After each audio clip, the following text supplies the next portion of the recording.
Hello, my dear students. Welcome to Lecture 5. And today's topic is accounting for leasing. Um, so let's see what are the objectives of this chapter.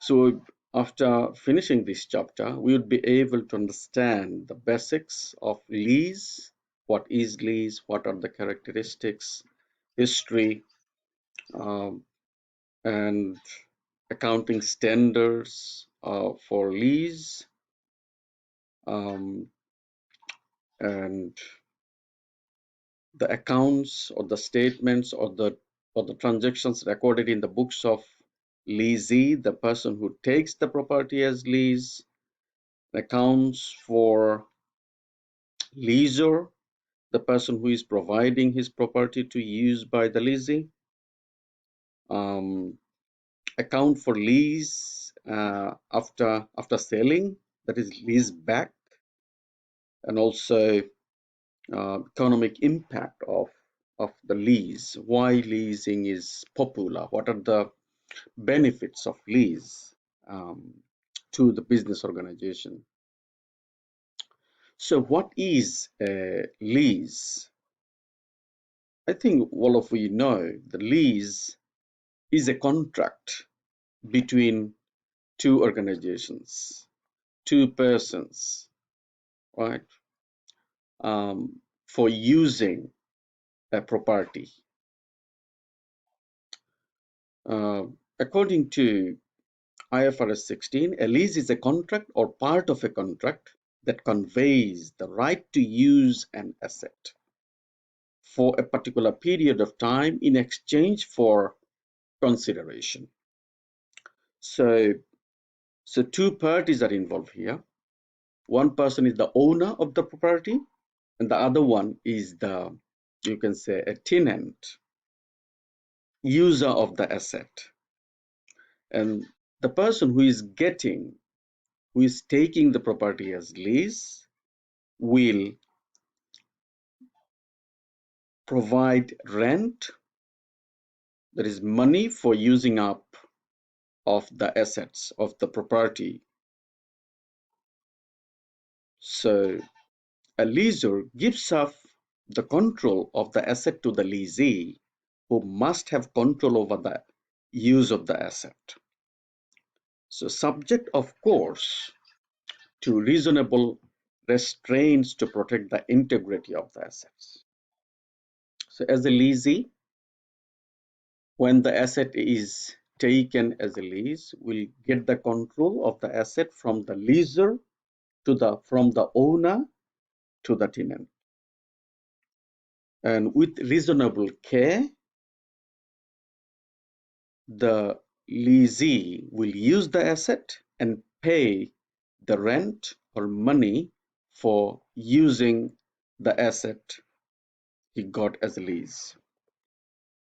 So there are two, how you are using and what's the terms and conditions and ownership and something like this are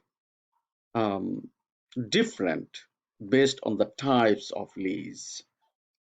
So lease can be of two different types: finance lease or operating lease.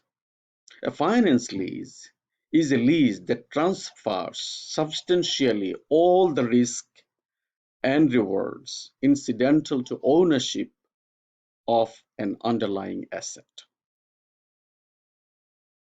So the leasee, the tenant, will take all the risks and all the rewards in relation to the asset, and ultimately the leasee, the tenant, will get the ownership on the asset.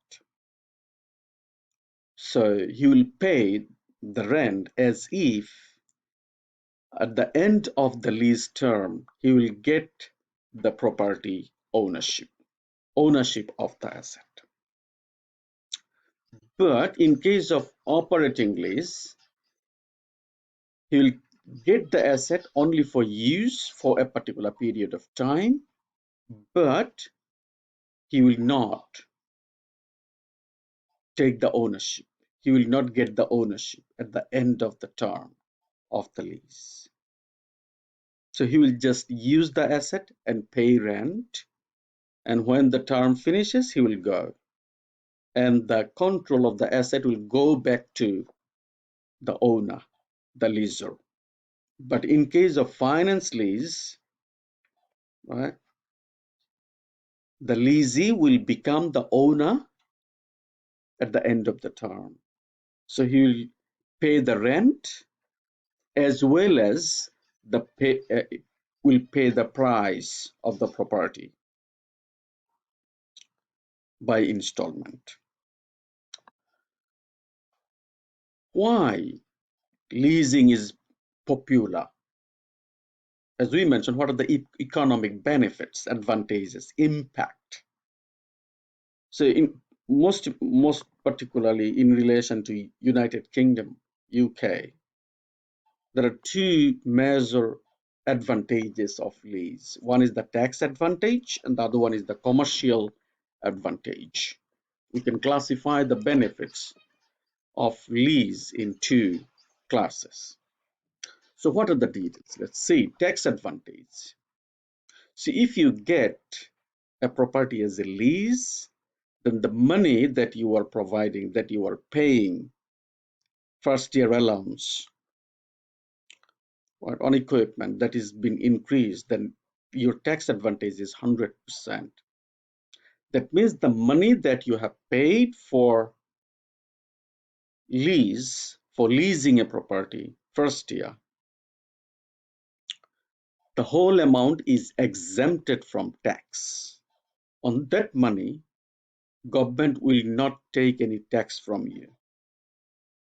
So these allowances could be offset against taxable profits, which ultimately reduces the tax burden of the company, right? But there is one condition here: the company should be profitable. If any company has any loss in the preceding year, last year, then the company would not be able to get this benefit.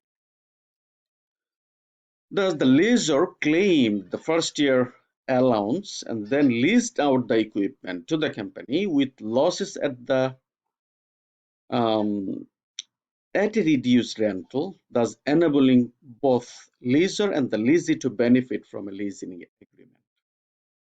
So in that case, what they can do, so a leasing can get a property as lease from a lessor, right, who purchase the asset and then provide the property as a lease um, at a reduced rate. So if a leasee cannot buy an asset and give rental, then what they can do, they can get an asset as a lease. And from this agreement, both leasee and the lessor both are getting benefits. Because, because when the lessor purchase the asset, the lessor get the advantage of tax, and because of this benefit, the lessor can provide the property as lease to the lessee at a reduced rate because of this tax advantage. So lessee can get the asset at a reduced rate, and the lessor at the same time is getting the tax benefit from the company. The second thing is the commercial advantage. Um, Commercial advantage is throughout the period, because if you don't purchase an asset, you have lots of advantages. So if I purchase an asset, I have to pay, for example, 10 million pound. But if I lease it, I'll just pay annually a couple of hundred thousands, say 10,000, 20,000, or 50,000 annually. So I don't need to pay 10 million at one time. I don't need to pay a larger amount of interest to the bank or to the financial institution. So I don't need to pay uh, a big amount one time. So in that case, they will pay a smaller amount for the period of lease. So what's the benefit to the leasing in that case? The cash flow management. They will have more working capital available to use for other activities because they are not paying a big amount at one time. They would be able to conserve the capital. They don't need to pay or finance or invest a larger amount for a particular purpose, for a particular property. If they want, they can even continue the lease for long term. This can be continued. They don't need to, because they will have more cash available in the organization. They don't need to get bank overdraft facility from the bank. They can discontinue. They can terminate their bank overdraft facility from the bank. And obviously, they can. It's a, as it is a lease. If you wish, you can change it. But if you purchase an asset, that's forever, right? If you purchase an asset until, say, for example, it's the useful life is 10 years and you are locked up for 10 years, you have to um, bear the depreciation expense. You have to bear other um, incidental expenses in relation to that particular property. But if you lease it for 3 years and after 3 years, okay, I don't like it, it's not good for me, I can change it. It's easy, it's flexible. And off statement of financial position financing, right? So leasing provides the leasing with the possibility of off statement of the financial position financing. So in that case, the leasee may not record, don't need to record the asset in the books of accounts. Uh, so history, basically, just quickly, if I just touch a few points. Originally, leases were only recorded when payments were made by showing a cash payment and a lease expense. Long-term liabilities were not recorded in the books of accounts, were off balance sheet. Historically, um, just cash payments were being recognized as lease expense in the books of accounts, and the asset were not being recorded in the books of account. But um, leasing has become popular, and and then because of lack of finance, lack of or for different advantages, people don't like to buy a big property, so they want to lease it, and therefore the leasing industry was growing significantly. But as you are not recording the asset in the books of accounts, in your books of accounts as a leasing, it, the financial statement doesn't actually provide a fair picture of the organization. And a purchase of an asset financed by the debt showed poorer performance and worse leverage than a lease of the same asset. So, and that's why if any organization want to show good performance, better financial position, they want to lease. They don't like to get debt or borrowing from financial institution and showing their financial position worse than other organization. So this is how they don't like to show their real picture or may not provide the accurate picture. So, and therefore, um, there was a kind of need for kind of guidelines how to record leases in the books of accounts. So initial response of standard setters was to require financial leases to be included in the balance sheet as they were equivalent to purchase. So as we mentioned before, financial lease means the leasee would become the owner of the property at the end. So it's almost like a purchase. You are purchasing the property by installment, not one time, but ultimately you are the owner. And that's why the standard setter says at the initial stage, they require the organization to recognize the asset in the books of accounts that is in the balance sheet as asset. But in case of operating lease, they ask to provide some notes because in operating lease, the lease is not becoming the owner of the property, so they need to disclose that it's an operating lease and how much they are paying and the details in the notes. So companies rewrote contracts to qualify as operating rather than finance lease. This is what they started to do. They don't like to show that property as asset, so that's why they recontracted. The contract changed to from finance lease. Some companies wanted to recognize the lease as operating lease, not as finance lease. So, and that's a problem again. So it's not provide actually the real picture of the organization. So analysts still try to estimate the true position by estimating the borrowing, which was implied by the operating leases, and adjusted the balance sheet figures accordingly. So the analyst, if you analyze the financial statement of a company which is recognizing operating lease instead of finance lease, then you have to calculate the you have to analyze the financial statement by your own, but that's time consuming and stuff is not accurate. It will not be exact figure. You have to estimate it, right?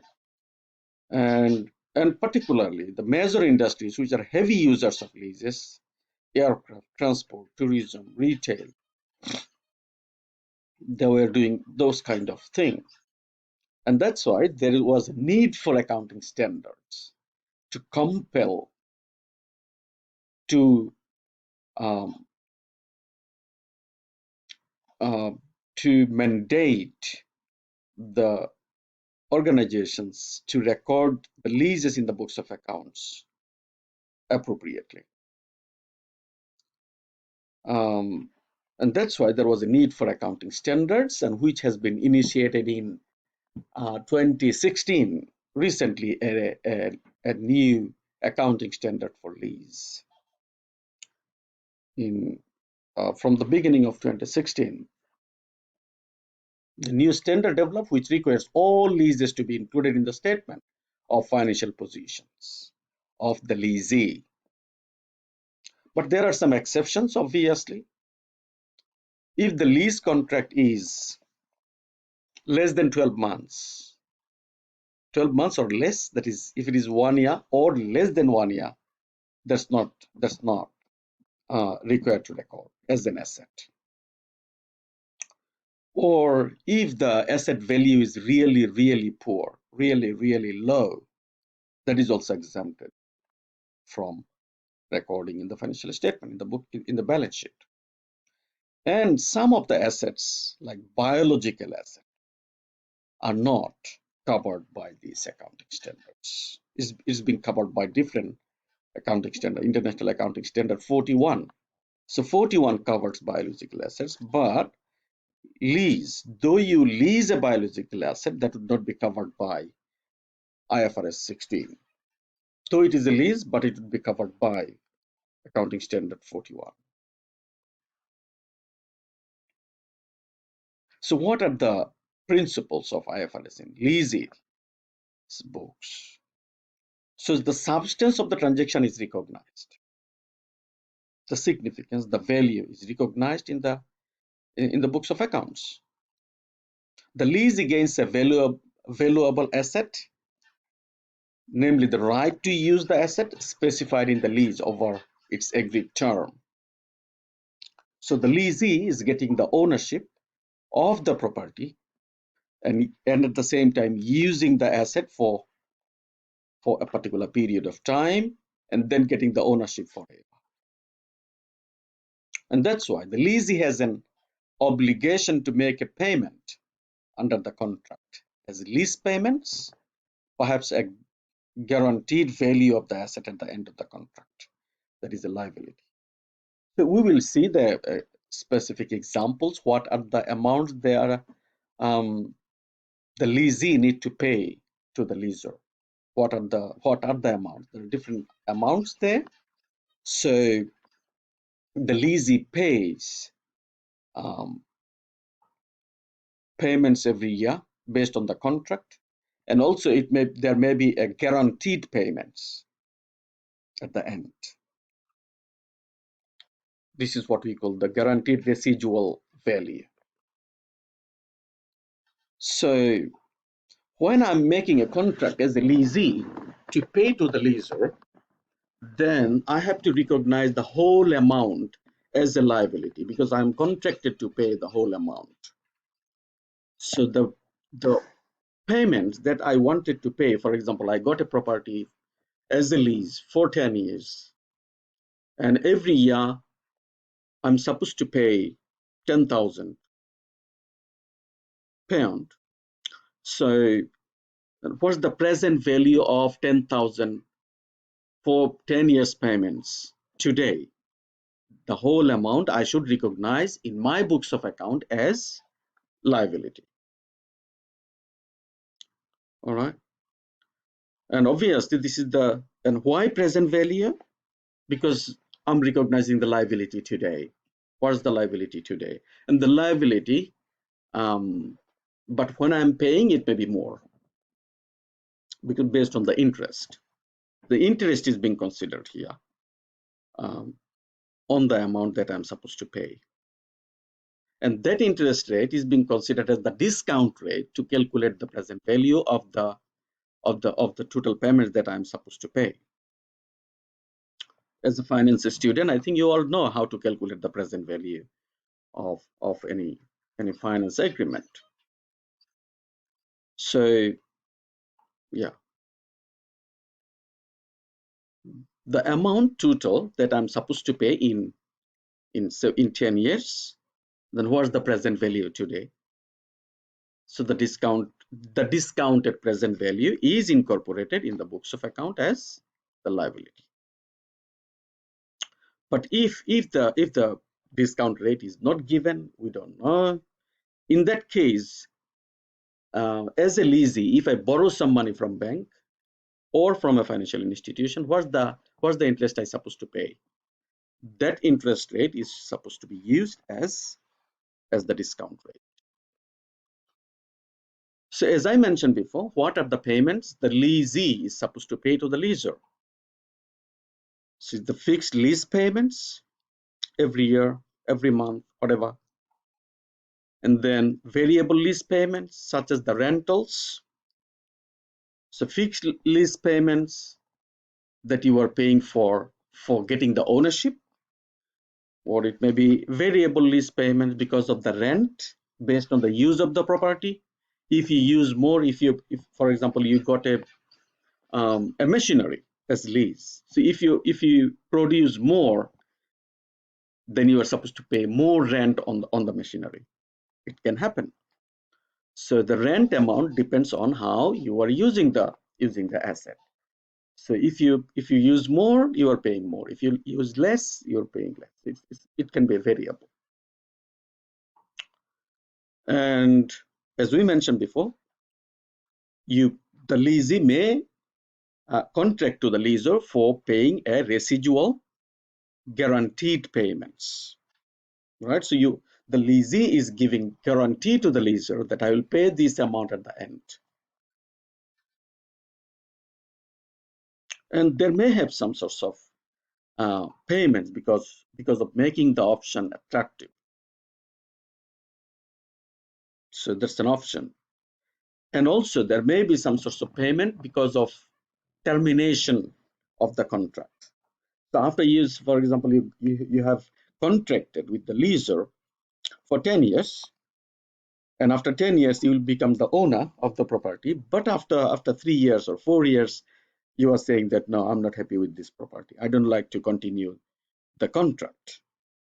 So if you terminate the contract, then that would be a significant loss to the leaser. So there may be a clause in the contract that if you break the contract, then you are supposed to pay a certain amount as penalty. That is termination penalty. That may be in the contract as well. So what are the transactions we are supposed to record in the books of accounts? So let's discuss these the following the transactions, and also a practical example in the following section or following part of the video. So thank you very much for watching.